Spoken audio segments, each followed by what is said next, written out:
Zeno's paradox will ruin your understanding of time.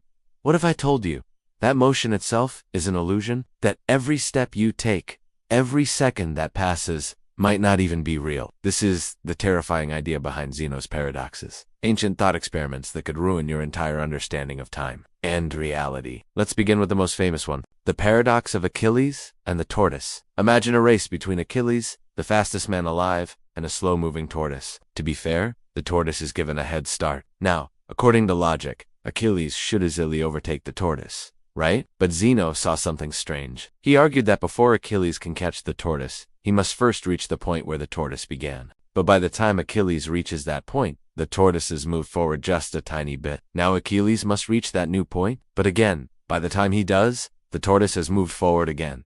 This process repeats infinitely. Every time Achilles reaches where the tortoise was, the tortoise has moved ahead, however small the distance, which means, in theory, Achilles can never overtake the tortoise. He's stuck in an infinite loop, chasing a goal that keeps slipping just out of reach. But wait, we all know Achilles would win easily, so what's going on here? This paradox isn't really about running, it's about infinity, and the hidden assumptions we make about time and space. Zeno's argument reveals something unsettling. Between any 2 points, there are infinite smaller points. Between every step you take, there's another step halfway, and halfway again and again. It never ends. So how can anything ever move? How can time even flow? Zeno forces us to ask, is motion real?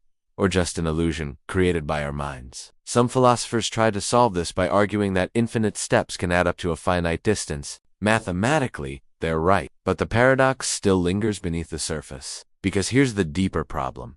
If space and time are infinitely divisible, then reality isn't smooth. It's fractured, made of endless, unreachable points. But if space and time aren't infinitely divisible, then we hit a limit, a smallest possible unit of space or time. In that case, reality would be like a digital image, made of tiny, indivisible blocks. Either option shatters everything we think we know. Either motion is impossible, or the universe isn't continuous at all. Zeno's paradox doesn't just confuse ancient philosophers. Modern physics wrestles with this too. Quantum mechanics suggests there may be smallest units of energy. Some theories even propose that space and time themselves could be made of discrete units, like pixels on a cosmic screen. If that's true, it means we live in a universe that isn't smooth, but made of tiny chunks of digital reality.